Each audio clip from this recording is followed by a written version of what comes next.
Hello friends, કેમ છો? મજામાં ને? આજે હું તમારી સાથે શેર કરીશ એક નવી જ વાનગી છે. એ છે સુરણનો ફરાળી શીરો.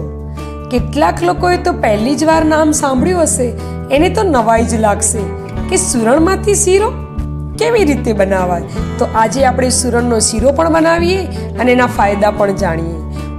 ઉપવાસમાં લઈ શકાય એવો ફરાળી સુરણનો શીરો ખાશો તે ઔષધીય બનશે અને ફરાળીમાં ખવાતું સુરણ તમારું વજન ઓછું કરવામાં ખૂબ ફાયદાકારક છે. તો અહીંયા મેં 250 ગ્રામ સુરણ લીધું છે, એને આપણે છોલી અને તૈયાર કરી દઈએ.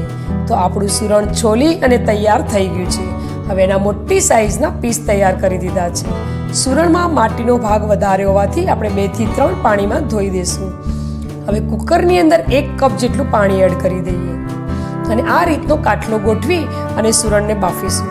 જો તમારે આ રીતે ન બાફવું હોય અને ડાયરેક્ટલી સુરણ કુકરમાં એડ કરીને બાફવું હોય તો પણ તમે બાફી શકો છો. હું અત્યારે આ રીતે ડાયરેક્ટ જ બાફું છું. હવે એનું ઢાંકણું બંધ કરી દઈએ. 5 થી 6 વિસલ થઈ ગઈ છે અને આપણું કુકર પણ ઠંડુ પડી ગયું છે. તો આપણે સુરણ કેવું થયું છે જોઈ લઈએ. તો આ રીતે ચપ્પુ વડે જોઈએ તો આપણું સુરણ એકદમ સરસ રીતે બાફી અને તૈયાર થઈ ગયું છે. હવે એમાંથી પાણી કાઢી અને ઠંડુ પડવા દઈએ. હવે આ રીતની જે શાક છીણવાની છીણી એટલે કે ખમણી અને આ મેસર છે એનાથી આપણે મેશ કરવાનું છે. તો અત્યારે હું મેસરનો ઉપયોગ કરું છું. હવે આપણું સુરણ એકદમ સરસ રીતે ઠંડુ પડી ગયું છે અને ઠંડુ પડે પછી જ આપણે એને મેશ કરવાનું છે. જે સુરણ છે એ લોહીની ઉણપને દૂર કરે છે અને પાચન શક્તિ સારી કરે છે. આપણી ત્વચા માટે પણ ખૂબ ફાયદાકારક છે અને વાળની મજબૂતી પણ વધારે છે. મેશ કરેલું સુરણ અને 1 કપ દૂધ અને વજનના માપમાં જોઈએ તો 250 ml જેટલું દૂધ છે, 2/3 કપ જેટલું ઘી છે અને ½ કપ ખાંડ લીધી છે. 250 ગ્રામ સુરણનો શીરો બનાવવા માટે આ માપ પરફેક્ટ છે. હવે આપણે દૂધને ગરમ કરવા માટે એક તપેલીમાં લઈ લઈએ અને આપણે દૂધ ગરમ કરવા માટે રાખી દઈએ. દૂધ ગરમ થાય ત્યાં સુધી એક પેનમાં 2 મોટી ચમચી ઘી એડ કરી દઈએ. હવે ઘી ગરમ થઈ ગયું છે તો હવે આપણે જે માવો તૈયાર કર્યો છે સુરણનો એ આપણે એડ કરી દઈએ. સુરણનો માવો ઠંડો છે એટલે આપણે આ રીતે ચમચીથી પહેલા એને છૂટો પાડી દઈશું અને પછી આપણે એને તાવેતાથી હલાવીશું. સુરણ છે એ આંખો માટે ખૂબ લાભકારી છે.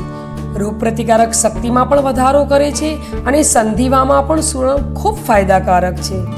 હવે આપણું દૂધ ગરમ થઈ ગયું છે, એને એડ કરી દઈએ. સુરણનો શીરો હંમેશા આપણે દૂધમાં જ બનાવવાનો છે, તો જ આપણો શીરો માવાદાર અને ટેસ્ટી બનશે. દૂધ એડ થઈ ગયા પછી ગેસની ફ્લેમ મીડિયમ ટુ હાઈ રાખીશું અને સતત હલાવતા રહેશું અને આ રીતે તાવેતાથી ચારેય બાજુ લઈ અને દૂધને આપણે હલાવીશું. લગભગ 15 થી 20 મિનિટમાં આપણું દૂધ બળી અને સરસ તૈયાર થઈ જશે. સુરણ છે એ સ્વાસ્થ્ય માટે ખૂબ જ આરોગ્યપ્રદ શાકભાજી છે. તે કેન્સર જેવા ગંભીર રોગો સામે પણ રક્ષણ આપે છે. હવે આપણે ખાંડ એડ કરી દઈએ. અહીંયા વજનના માપમાં જોઈએ તો 100 ગ્રામ જેટલી ખાંડ છે. જો તમારે વધુ ગળ્યું કરવું હોય તો તમે થોડીક વધારે ખાંડ લઈ શકો છો. હવે આ રીતે ઘી છૂટું પડે એટલે આપણો સુરણનો શીરો તૈયાર થઈ ગયો. હવે એની અંદર ડ્રાયફ્રૂટ એડ કરી દઈએ અને ઇલાયચી પાવડર એડ કરી દઈએ. અહીંયા મેં ડ્રાયફ્રૂટની અંદર બદામ અને કિસમિસનો ઉપયોગ કર્યો છે. તમે તમારી ચોઈસ પ્રમાણે ડ્રાયફ્રૂટ યુઝ કરી શકો છો. તો હવે આપણો એકદમ સરસ રીતે શીરો તૈયાર થઈ ગયો છે.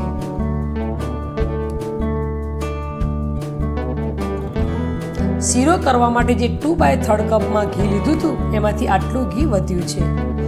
તો હવે સર્વ કરવા માટે એક બાઉલમાં લઈ લઈએ.